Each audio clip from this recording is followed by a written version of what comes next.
Hello and welcome back to Suspended Fanimation. I'm your host, Dennis Bithoulkas, and it's time for Star Wars The Bad Batch, Season 1, Episode 9, Bounty Lost. Sorry about this. My microphone's not in the right position. It keeps moving. It's wandering. It's a wandering microphone. There we go. Welcome, everybody. Let me take care of some business first, and we'll get down to it. If you like what you see here, like, share, and subscribe. If you're still on the fence about subscribing, take a look at the video that pops up at the very end here. Basically, YouTube takes the algorithms of all the stuff you've been watching and tries to match it as best as possible to one of the videos, my vast video library, and pops it up there just for you. And if you like what you see there, hit that subscribe button down below there. Also, if you want to know when I'm being live again next, you get the bell down below. It's a 50-50 chance of YouTube actually notifying you. Best thing to do, go to suspendedfanimation.com. Take a look at the schedule I have up there. I change it out every week. Also, I have all the links to my social media, so Twitter, Instagram, Patreon, and I have all the links to my channels. So this YouTube channel, my Facebook page, and for those of you who still have Facebook, a Facebook group page where you guys can post stuff and chat amongst yourselves. All right, let's get to it, shall we? Spoiler alert. And I'm going to spoil the episode. If you have not seen the episode, go and watch it. Come on back. This will be a video. You can comment down below in the comment section. Okay, we got that? Yes. Hey, look at that. It matches my face right there. That was when I was a lot younger, I think. Back in 2005. I don't know. So, again, not really the greatest episode. Yeah, I admit. I mean, the first seasons of these shows really suck, and I'm kind of wondering if this is going to be the one that there's always a Star Wars series. I mean, the one Star Wars Resistance was pretty shitty, and I mean, Rebels was okay, but it took a little while to get going. Clone Wars was, the beginning of it was really shitty, but then it ended like really, really strong and really good. And actually, that's where we get the Mandalorian from a lot of, the Clone Wars stuff. This one is taking its time, but I'm kind of seeing where they're going with this. So we finally figure out why everyone is after Omega, because her last name is Fett, is what it is. Omega Fett. She is actually Boba Fett's little sister, is what she is. So the reason why everyone is after her is she is like Boba Fett, a unadulterated clone. So she, other than being female, I mean, she is an unadulterated clone of Jango Fett, and therefore is a source of raw material so they can make more stormtroopers and they can continue the line, that they being the Kaminoans. And so, of course, that's the reason why they want her. And of course, Lama Su wants her, the prime minister, because he just wants to use her genetic material and just start making clones again. Whereas Nala Se has some kind of connection to Omega. We don't know what it is. Most likely a force connection. We're not sure at this point. And of course, she sends out Tana, excuse me, I'm blanking on the name, Tanwi, to go and make the exchange with Cad Bane. And of course, Tanwi gets killed by Fennec Shan, who has been hired by Nala Se to pick up the clone then. What is Apple Crow saying here? That's Dennis gives everyone Omega theories the paddle. Oh, okay. Apple Crow also says, for as bad as Resistance is, it's not as bad as the new Trek. Yeah. Less said about that, the better. Anyway, going back to this. So that explains why she's good at weapons. Because she is supposed to be an unadulterated clone from Jango Fett. It doesn't explain like the force capable. Basically, you keep getting hints of force capabilities at this point. So we'll see what happens with that. Cad Bane was actually kind of defeated way too easily by Fennec Shand in this, especially after all the shit that we've seen him do in the Clone Wars, all the stuff we've seen him do just in the last episode as well. And Fennec just kind of takes him down. And so the other thing is about all of this, Fennec actually knows Boba Fett. Yes, she does. So is she going to tell Boba that he's got a little sister out there? Because right now Boba Fett supposedly is missing. The Kaminoans don't know where he's at, but he's actually running a criminal part of the criminal underworld. He's actually running one of the crime lords. He's one of the crime lords. Is really what he is. And Fennec knows who he is, and she has worked for him before. So that is something to consider as we're going through this. She knows now that Omega is, Omega Fett, and she's going to tell Boba, which means we're probably going to get Boba Fett in at some point in time here, which also kind of puts us into what's happening in the live action stuff with the Book of Boba Fett and Fennec Shan working with Boba, because she knows Boba Fett again from when she was younger, and now as she's older, working with him. Are we going to see Omega Fett show up in the Book of Boba Fett? A live action Omega, and if so, are we actually going to get something moving on here? Apple Crow says she doesn't look anything like Omega, but Frankie Adams would make an interesting Omega Fett. I don't know, man. I don't know about that one. I mean, you want someone who's going to be in.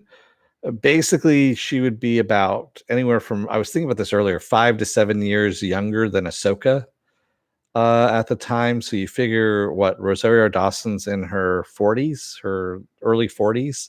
So you want someone who's going to be about 35-ish, somewhere around there. I would say blonde too, because you're looking at, sure, you can change hair color and whatnot. I'd have to think about that. Who would play a live action Omega Fett? Honestly, that would be an interesting. Yeah, I'd have to think about that one for a little bit. Who would do a live action Cad Bane? Well, you could CGI him, honestly, or you could do, makeup, which is what they've been doing anyway.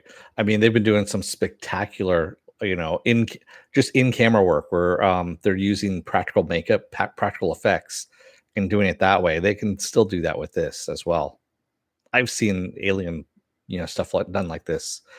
Shit, you got Resident Alien, where you've got a face that's kind of like this already, and you could go the Resident Alien route and just do it that way, and still keep the voice actor, just have a different, I would bring in the voice actor again, who is Corey Burton is his name. And by the way, I didn't realize this. So Toto 360, the annoying little shit robot that is, of course, Cad Bane's right hand droid, I guess you could say, is actually voiced by Seth Green. I never knew that. So Alan Tudyk as Cad Bane. You could do Alan Tudyk as Cad Bane. I could see that. He is the right body proportions and stuff like that. He would be the right age. Well, no. He's still, Cad Bane would probably be in his 60s. Well, you never know. Alien physiology and whatnot. Sure. Alan Tudyk, why not? Alan Tudyk as Cad Bane. If he wants to wear the makeup again, that's the whole thing. Resident Alien did get picked up for a season 2.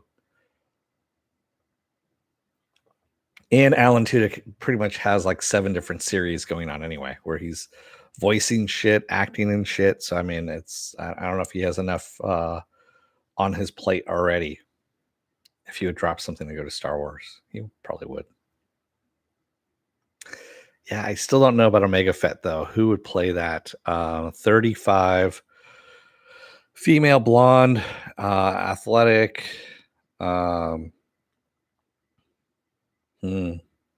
I don't know. I'd have to think. about that one, really. It's after work, man, so I'm beat, so I'm not really with it on there. But so yeah, we got that part moving along there. Of course, we knew that Omega was going to get rescued by Hunter and the crew, and I guess her risk communicator, it can be traced across a couple of parsecs or whatever. Because obviously, yeah, that was, I don't know, that was a little bit on the iffy side of her using the risk communicator to communicate with the guys in order to come pick her up. So yeah, whatever on that. But Fennec, helping her out and trying to, I don't know. We'll see what's going on with what Fennec's motivation is, and I still say that she is working either with or for Boba Fett.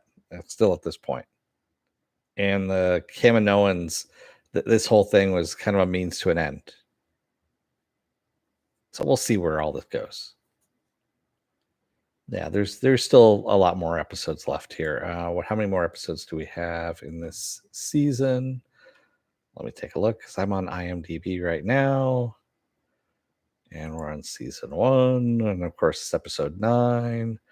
And we have, excuse me, 10, 11, 12, 13, 14, 15, 16 episodes. Bah, ha, ha, ha. That's my bad count from Sesame Street. So yeah, we have 15 episodes in this season. So yeah, we have 6 more episodes left. There you go. So yeah, I'm looking forward to see what they're going to do. Hopefully they don't screw the pooch on this one and fuck up the storyline. I would like to see more leaning towards more Boba Fett and have her, Omega Fett, all that kind of stuff go that way. Also, I want to see. I'd like to see the guys, the group, actually find a more. Honestly, I'm tired of Sid at this point. Sid needs to go away. They need to move away from Sid and start doing their own thing. And I want to see them go more towards with Rex and go that resistance route than anything else. Become part of the Rebel crew. Join the Rebels today. You too can fight the Empire. Maybe even bring in Darth Vader.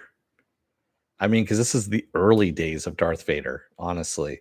So, Darth Vader's only like a few months old at this point. Yeah, what is it? Like 2 months old from whatever they've been doing, 2 or 3 months old. So having a early Darth Vader kind of brought into this would be kind of cool as well. You got a whole bunch of different possibilities. I mean, sure, we still have Crosshair to deal with as well, or Crosshair, yeah, and his evil mwahaha, kill them. Yeah, Albatross. I kind of feel like Vader would wipe the floor with them. Though I don't say they need to have a matchup with Vader. I mean, just bring Vader in at some point. Do like a tangential story that has something to do with clones, and you could bring Vader in, and he's the reason why you actually still use clone troopers, or a little bit longer, because he wants to use them to, bolster the ranks or something like that. That could be the reason for it. He goes to Camino. There we go, and talks to Lama Su and basically threatens Lama Su with, making more clones, or he won't like the deal any further.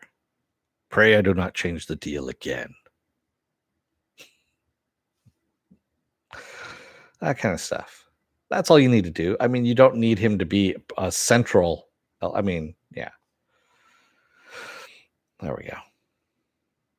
I mean, because you also have Vader at this point too. It's just like I said, he's getting his feet wet, being a Sith Lord and all that stuff. And it's later on that he starts bringing in Inquisitors and starts, making Inquisitors and all that kind of stuff. Yeah. Applecrow says, still, I'm really loving this era of Star Wars right after Order 66. I am too. I like it. It's this weird, you're seeing the whole thing going from the Republic to the Empire, and it's a slippery slope, man. I mean, you see it just kind of like, and Palpatine, Sheev, man, he had his shit wired. He knew exactly what he was doing. He had everything planned. He knew what was going to happen right after everything. After he killed the Jedi, and he's just moving stuff along. He's checking off boxes on his to-do list as he's making the Empire more viable, I guess you could say. So yeah.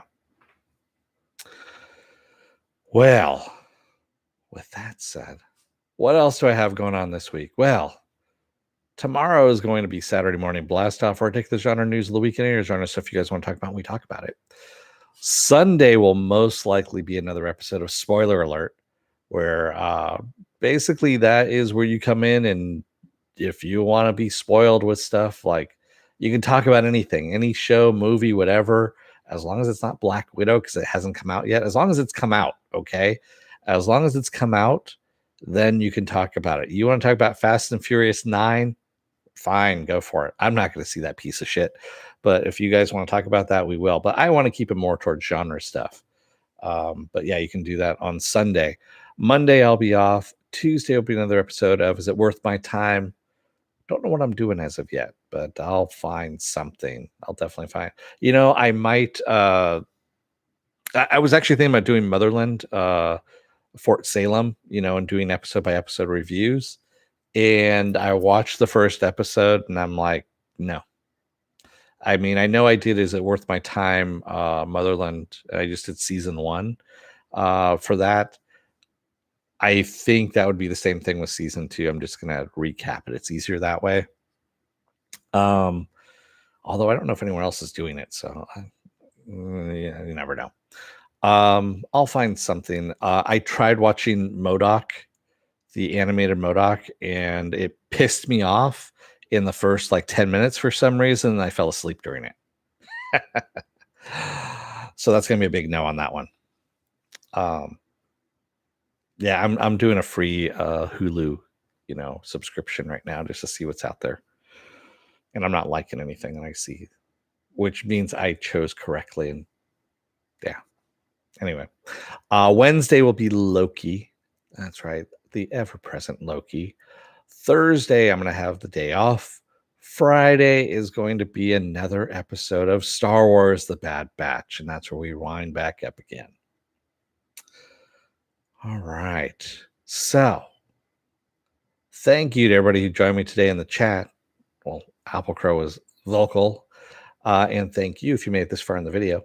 If you're still on the fence about subscribing, take a look at the video that pops up at the very end here. And if you like what you see there, hit that subscribe button down below there. Also, if you can, hit that like button and the share button as well.